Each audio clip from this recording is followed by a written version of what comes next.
uh, saya masuk ke inti materi yang pertama, yang menentukan topik yang strategis dan kompetitif gitu ya. Jadi mungkin ini klise, tapi menurut saya juga penting bagaimana kita membangun narasi bahwa riset kita itu juga support terkait dengan apa terkait dengan strategi negara Indonesia gitu ya.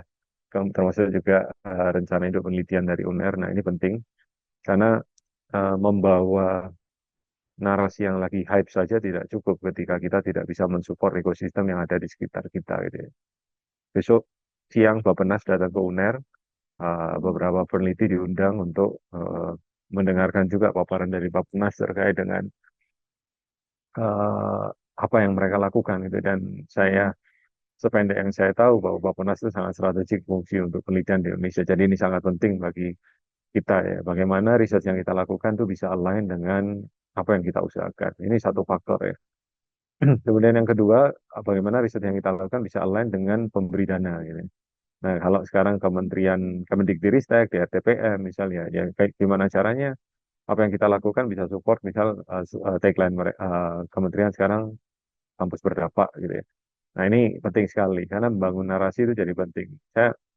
Hari ini saya baru selesai sama tim mendampingi tim dari IPB University untuk hilirisasi produk ya. Alhamdulillah saya dan tim dipercaya kementerian untuk jadi tim pakar untuk mengkurasi produk agar siap didanai sama kementerian. Gitu. Ya, bawa tim sekitar 8 orang dan 5 tim pakar sama staf administratif. Kita lakukan kurasi produk ya. Tadi disambut sama Direktur DRI. Nah, bagaimana apa yang kita lakukan tadi bisa align dengan purpose dari lembaga pemberi dana, purpose dari stakeholders yang kita ingin support, dan purpose dari kita ini yang jadi penting. Saya ngelihat banyak peneliti yang dia punya ide gitu ya, tapi when it comes aligning story dengan ekosistem itu belum bisa gitu. Nah ini yang sayang karena produknya jadi kurang roadmap produknya jadi kurang kelihatan atau roadmap penelitiannya jadi kurang kelihatan gitu ya. Kemudian yang kedua terkait dengan pemilikan kekuatan unik peneliti gitu ya. Nah, saya perlu tahu nih, ketika jual proposal gitu kan, sebenarnya kita eh, lagi propose funding itu, apa yang saya bisa jual. Jadi kalau saya punya data yang banyak tentang diri saya bisa men-tailor keahlian saya sesuai dengan proposal yang sedang kita tulis gitu ya. Misal saya lagi apply ke industri, saya bisa come up dengan SDG Goals nomor 9. Industri, Innovation, and Infrastructure, bahwa saya cukup kuat di sana. Nah, saya bisa bilang seperti itu karena 26 dokumen penelitian saya di sana. Nah, em, saya bisa membangun stigma ini, saya tailor agar sesuai dengan needs dari industri gitu. Bahwa saya punya expertise di sana. Kalau saya masukin ke NGO atau LSM, saya bisa masuk ke Partnership for the Goals gitu kan. Di uh, uh, misal Asian Development Bank, UNDP gitu ya. Nah, kalau saya sedang apply proposal di education, saya bisa highlight yang 8 penelitian saya terkait education gitu. Nah, ini sebenarnya uh, ngejual uniqueness kita itu tidak harus dengan satu CV yang kaku ya, Bapak Ibu semua ya. Kita bisa tailor. Jadi CV bisa punya berapa mungkin 5 alternatif CV ketika mau approach pemerintah kita highlight achievement kita di pemerintahan, kita ketika industri juga industri. Nah, ini yang mungkin jadi kekuatan hidup kita ya. Yang ketiga, bahwa topik yang kita bahas harus sesuai dengan kebutuhan global, industri, dan masyarakat. Biasanya kalau penelitian saya cari di call for papers, karena penelitian itu biasanya ujungnya publikasi. Jadi kalau ditanya, loh, Mas Iman di CSIS kok stakeholdersnya banyak, ngerjain sama NGO juga, sama industri, sama pemerintahan, sama kementerian, ya.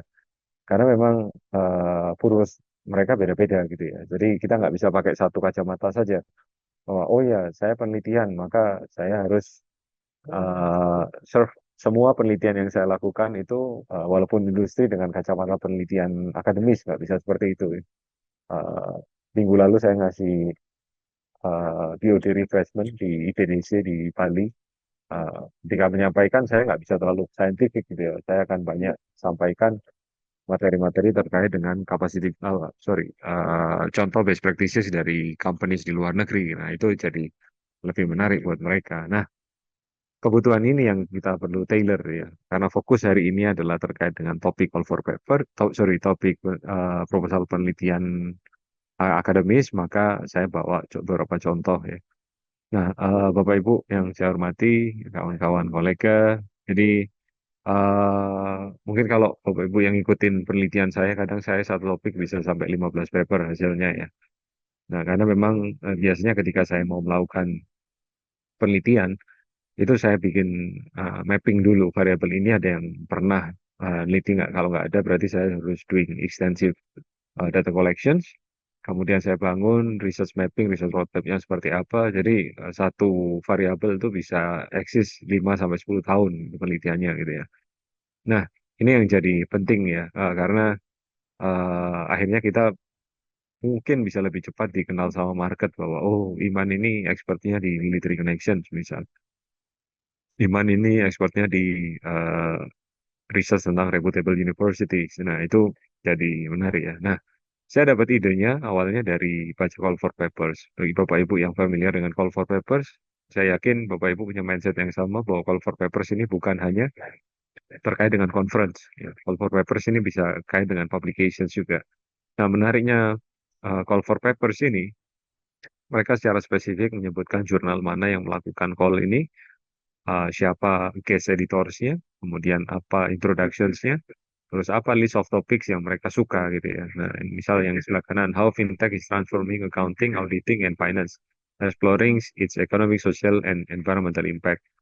Nah, dari sini kita bisa dapatkan kenapa topik ini jadi menarik. CAR kalau accounting itu salah satu jurnal yang masuk Q1 sekarang ya. Nah, eh kenapa kok eh, baca call for papers penting? Eh, ini saya belajar design thinking 2020, Bapak Ibu ya. Bagi saya ini apa stepping stone penting saya dalam dunia riset saya ya. Em, jadi kebanyakan dari kita memulai riset itu dari defining, define, didefinisikan dulu ya, kemudian langsung buru-buru ngide ya, dari ngide bikin prototype atau bikin proposals, kemudian langsung di deliver ke market gitu ya. Nah, ternyata Stanford meneliti bahwa wah ini yang bikin banyak sekali pengusaha fail. Kenapa? Karena eh, fase define itu terlalu mendefinisikan masalah terlalu cepat gitu ya. Jadi apa yang dilakukan sama Stanford sebelum kita mendefinisikan, kita harus berempati dulu, namanya empathizing. Nah, sama ketika neliti. Jadi guru-guru kita datang conference, ada ide bagus, kita langsung definisikan, langsung ideation gitu ya. Padahal seharusnya ketika sebelum kita mendefine, kita lihat dulu publikasi sebelumnya, kira-kira jurnal mana yang tertarik untuk mempublikasikan ini ya. Dan itu bisa kita dapat di call for papers. Nah, eh, ide ini penting karena penelitian di RTPM dan lain-lain outputnya adalah publikasi gitu ya. Bapak Ibu yang berkesempatan dapat skema equity barusan, jadi menarik ya ketika eh, kita hanya dikasih waktu sampai 15 Juni tapi harus under review top tier gitu ya. Jadi menarik. Bagaimana cara saya dapat chance ini ya, ngelihat call for papers-nya lagi apa yang musim gitu. Nah, ya tentunya dengan eh, bidang keilmuan saya yang saya kuasai ya. Nah, fase ini jadi penting karena Bapak Ibu ngerjain mungkin sedikit sharing aja, Bapak Ibu juga punya pengalaman. Saya ngelihat banyak peneliti yang punya hutang penelitian gitu ya, karena bukan nggak bisa ngerjain penelitiannya, bisa ngerjainnya, tapi bagai topik yang diangkat tidak sesuai dengan market yang ada sekarang gitu ya. Nah, apalagi di bidang saya accounting cukup challenging ya. Kenapa? Karena di bidang accounting itu jurnalnya harus hanya 160-an kalau nggak salah. Dan dari ke tahun nambahnya mungkin cuma satu, dua, nah nggak lebih dari jari tangan insya Allah ya nambahnya ya. Jadi kurang lebih selama 5 tahun terakhir jumlahnya sekitar 160 sampai 180-an. Nah ini yang penting ya. Jadi kalau kita sebagai peneliti menggunakan mindset design thinking, kita berempati dulu tentang topik-topiknya, kemudian kita mendefinisikan, bikin roadmap melalui ideations, kemudian bikin turunan proposal-proposal. sambil kita tes ke market. Nah, itu jadi menurut saya ini langkah yang sangat penting ya untuk bisa eh, jadi kunci Bapak Ibu mendapatkan pendanaan. Nah, sebelum ke mitra, kenapa ya proses ini penting? Karena Bapak Ibu kalau di RTPM itu proposal yang submit per tahun hampir 50.000. Seingat saya ya 50-an ribu ya. Kemudian dia, kenapa kok ada strategi ini apa seleksi administrasi? Karena itu akan terdrop banyak gitu ya. Taruhlah nggak 50.000 lah, 40.000. Seingat saya yang lolos administrasi mungkin kisaran 20% dari info yang saya dapat ya. Berarti dari 40.000 dari 8.000. 8.000 itu masuk seleksi substansi, gitu. Nah, ketika masuk seleksi substansi 8.000 itu juga banyak. Reviewer dari RTPM itu juga nggak banyak. Kalau Bapak Ibu mengangkat sesuatu yang tidak bisa dikaitkan dengan common issues ya, bisa jadi yang saya dari accounting, saya nulis proposal yang top banget di bidang saya, tapi saya nggak kaitkan dengan current issues. Apa artinya? Bisa jadi yang mereview proposal saya itu bukan orang akuntansi, tapi bidang sosial yang lain.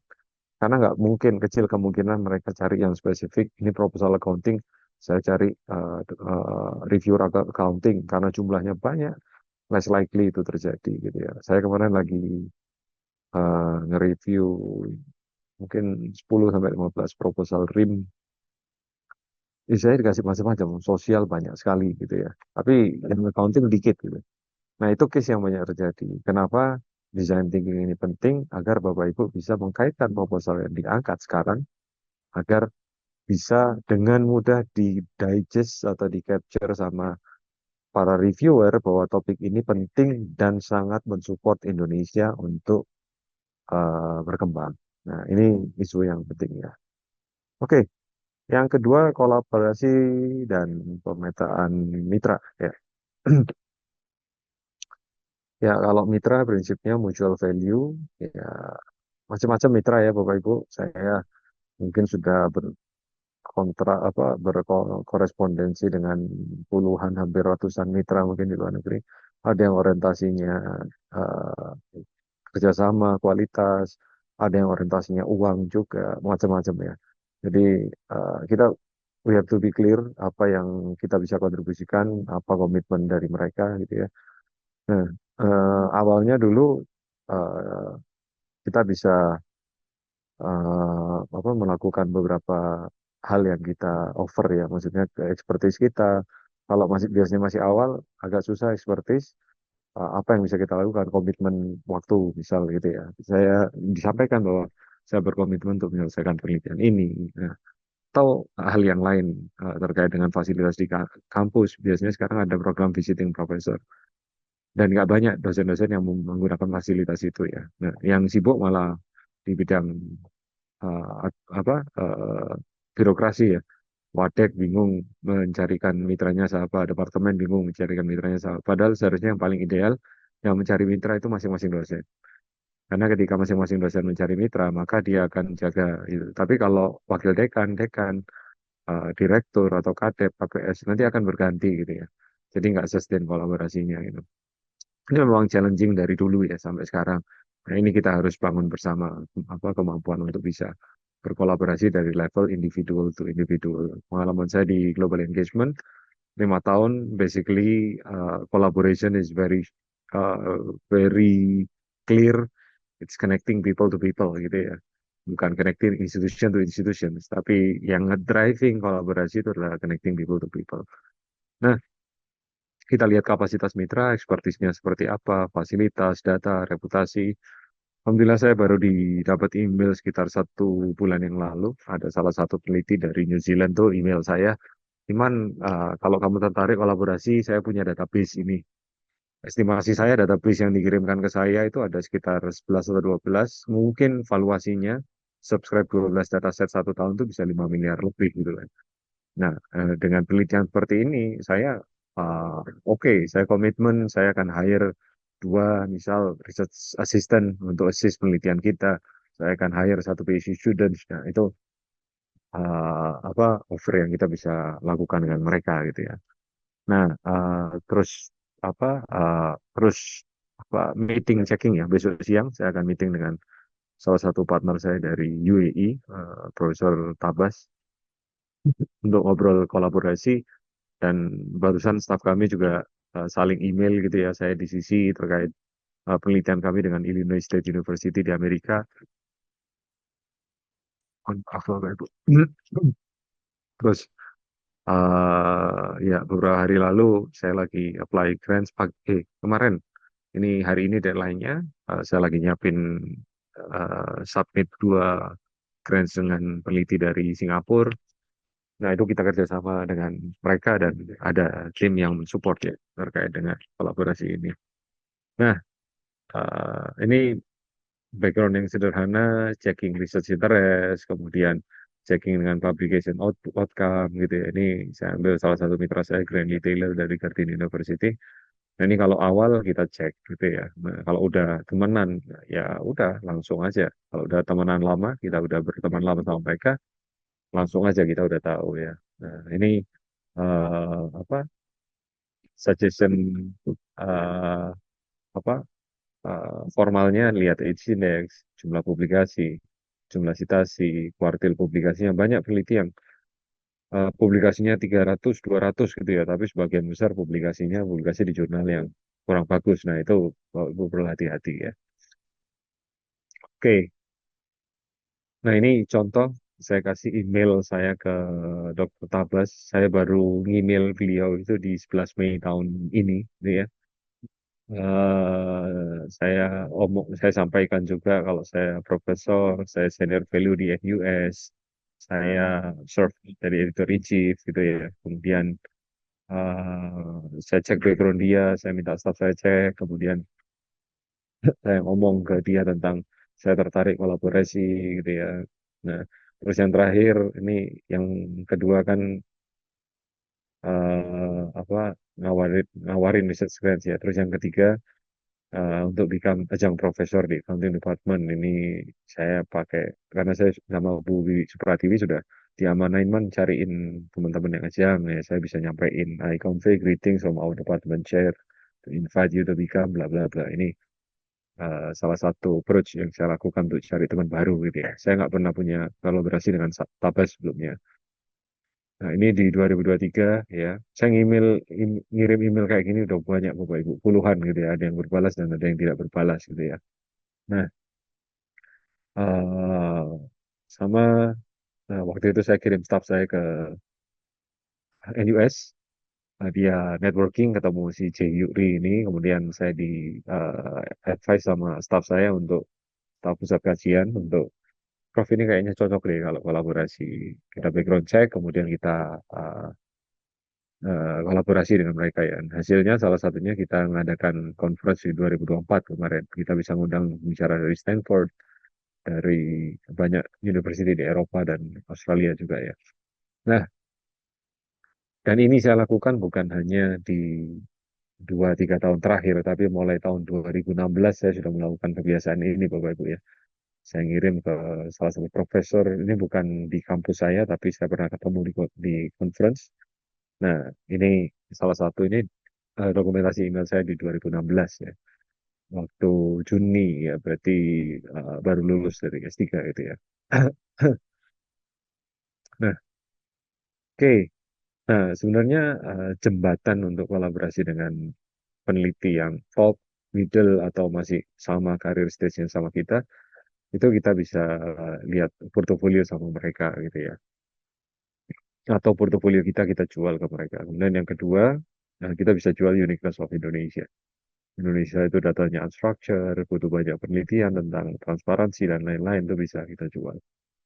Kemudian fasilitas, kalau kita punya ajang profesor, visiting profesor, dataset kita bisa offer ke mereka ya.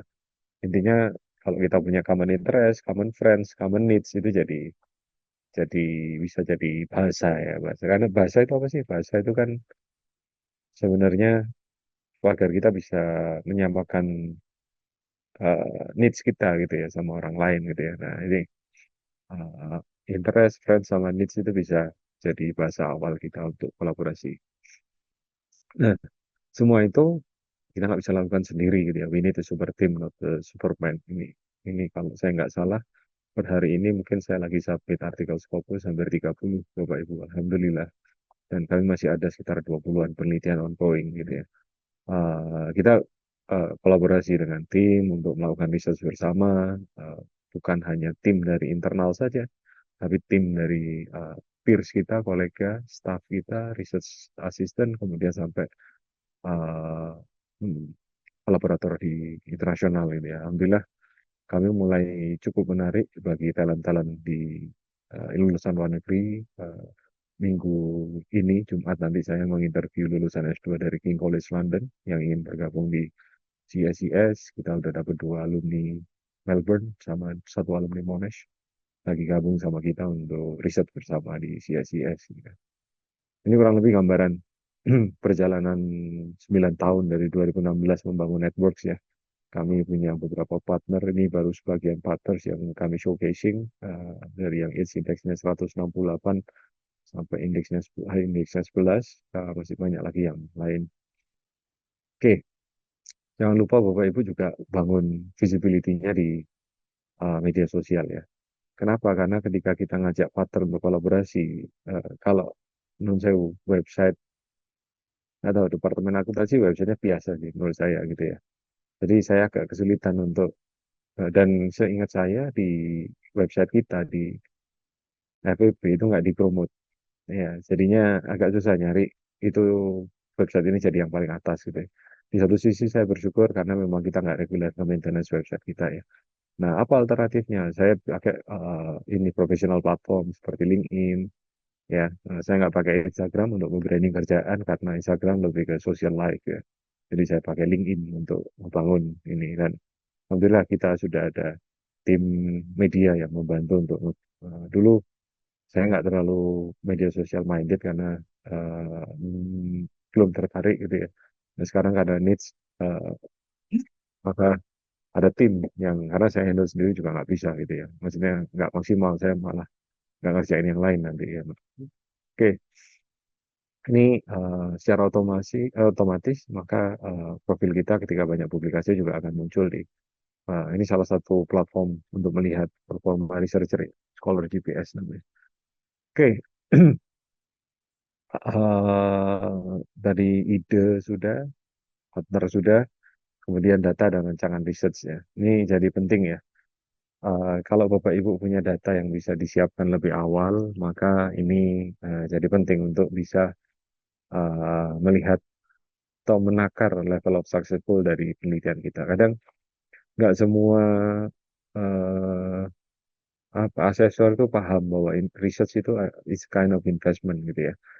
Sama lah ketika kita pitching ide, saya mau buka toko kedai kopi karena Pore barusan revenue-nya sampai 1 triliun gitu ya. Udah didanai sama investor misal 60 miliar atau 100 miliar gitu ya.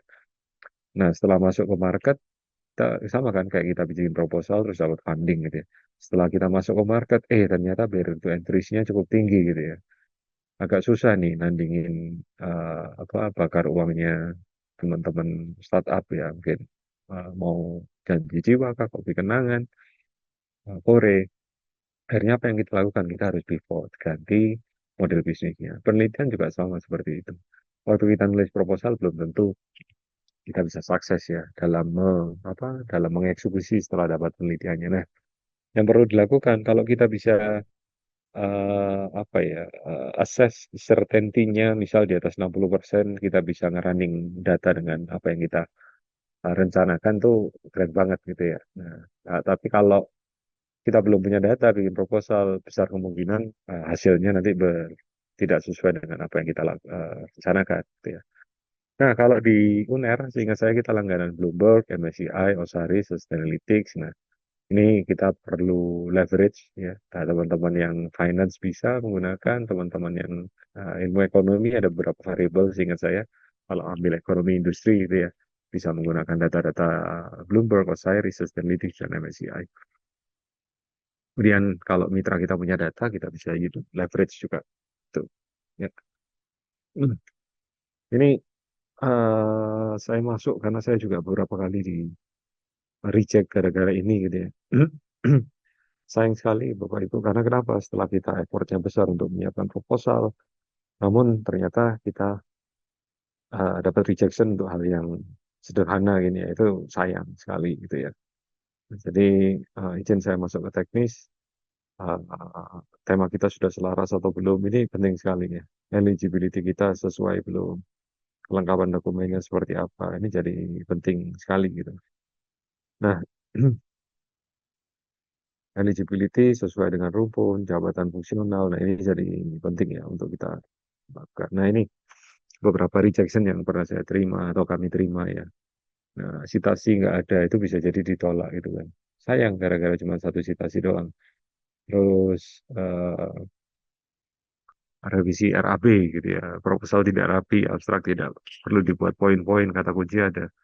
Nah ini jadi jadi menarik ya untuk kita perhatikan lebih teliti sebelum kita submit ya.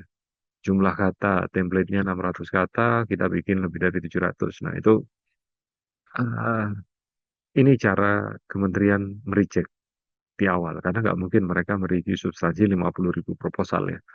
Nah, karena itu di reject ya, nggak sesuai.